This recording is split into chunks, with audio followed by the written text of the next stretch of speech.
Hey gang, it's Bryan from FXBilliards.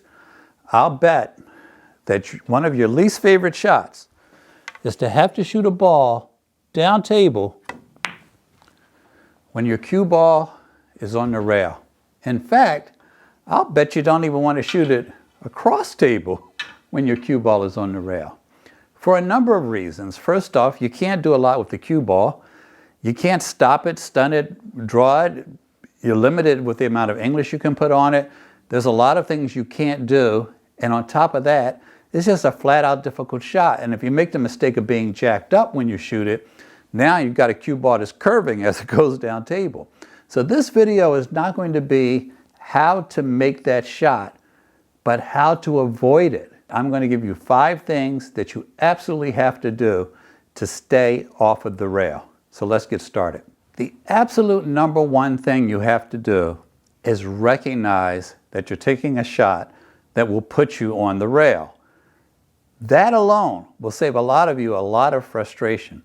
If I'm playing that 6 ball to get on that 7 and I have this angle and I stun this, one of the things that I should recognize is that my cue ball is going to roll over and land on the rail just from the angle I have.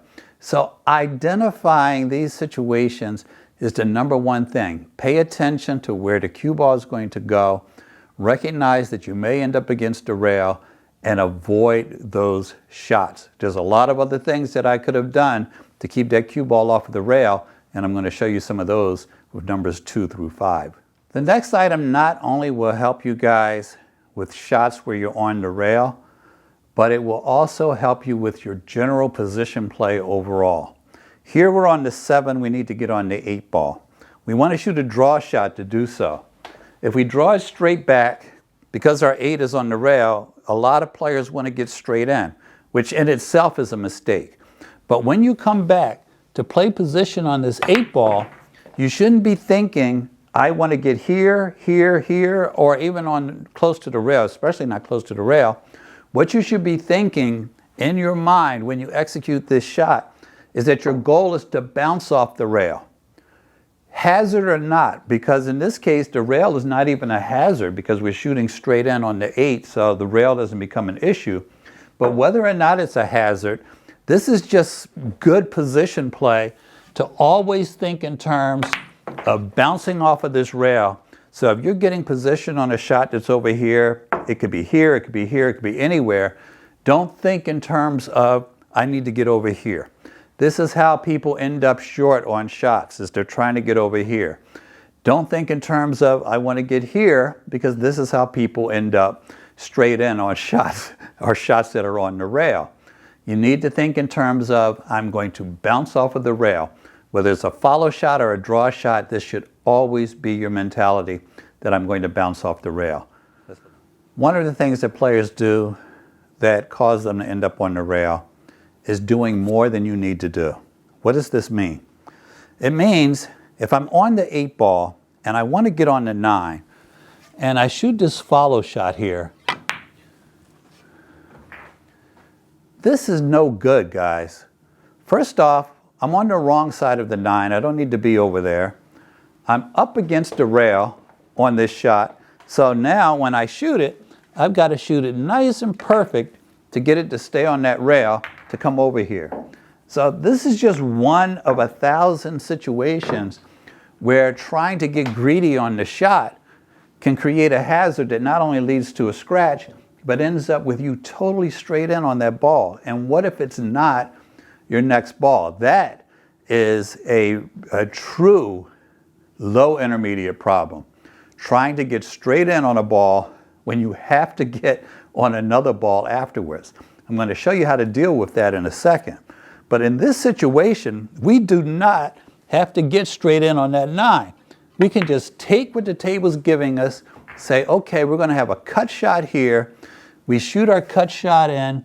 No, it's not an easy shot, but we could have gotten up here. We could have got a lot of places that would have been a lot better than ending up all the way on the rail. Another thing that I see players do that very often will leave them on the rail is what I call failed targeting. You make the 3 ball, you're looking to break up this cluster, and you shoot something that looks like this. You just touched the cluster, just barely, and you've left the cue ball not on the rail, but in a spot where it is very difficult to do just about anything. In fact, you're banking this 4-ball, whether you like it or not. So here, we're coming into the cluster. You have to ask yourself, what happens if I miss that cluster? And what happens if I hit it? Where are the balls going to go? I know that the 6 is going to follow the tangent line into this diamond. I know that the 4 is going to head over there to that pocket. But you have to be conscious of what's going to happen to your cue ball as well. Now, the problem here is you're not sure if you're going to hit it here or here. You're not sure if you're going to even hit it. So when you play this shot, give it some top spin. Give it a little bit more speed. Make sure that your cue ball has enough action on it that if you miss, you're going to get some travel out of it. Don't slam into these clusters because you want to know where they're going to go, but also ask yourself, hey, if I don't hit the cluster, where do I want my cue ball to be? Because that's going to be key. Remember, you're still shooting whether you break up the cluster or not. You still are responsible for that 4. So you don't want to be on the rail. And one of the ways to stay off the rail in those situations, if you're going into clusters, if you're going to hit a cluster, especially a cluster that's near the rail, think in terms of what's going to happen if I whiff it, what's going to happen if I hit it, what's going to happen if I end up stunning it off of a ball there. So you recognize that you don't want to put the ball on the rail. You recognize that a shot like this could potentially leave you on the rail. You've watched the video, you've done your homework, but you didn't get this position. You got this position. And you need to get on that 9 ball. And you're straight in on this ball. Both balls are frozen to the rail. A lot of you have watched a lot of videos about how to deal with this shot. One video tells you to actually pop it up onto this edge so that it rolls off. Yeah, I know the gentleman who made the video, and he is very good. Better than 95% of the people that saw his video. Most people aren't going to pull it off. But this is a simple solution to this, and everyone really needs to know this because I was taught this years ago, and it is a very simple fix. You're totally straight in. You're going to shoot it when you aim as if it's totally straight. But now you give it a little backhand English. To those of you that don't use backhand, like I don't use backhand, you're going to move your cue, the backhand, your cue hand is holding the grip, just a little bit inside, giving this a little bit of right hand English, and you can pop that ball off the rail. Now, this is not perfect position, but this is a makeable shot. And before, you had a shot where you were going to be on the rail and shooting down table because you were straight in. So just putting that little bit of what would be inside English if the balls had any angle to them. So let's call it inside on the rail side. Putting that little bit of oomph on there, the harder you hit it, the more you might end up rattling, but the further it'll come off the rail. Keep that shot in your game.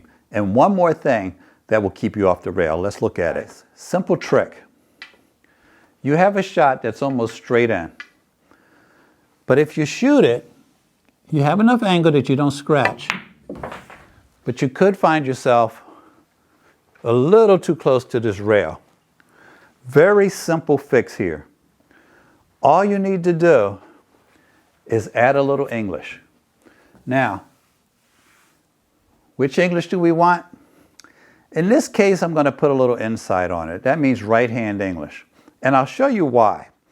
Because as our cue ball comes off of these rails, that English will just not let it stop right there. If it's got any kind of spin on it, when it comes off of that rail, whether it's the first rail or second rail, it will spin itself off of the rail. Remember, these rails are designed to send the ball away, not to keep it. So anything you can do, whether it is top spin or back spin or side spin, to make that happen is something you should do.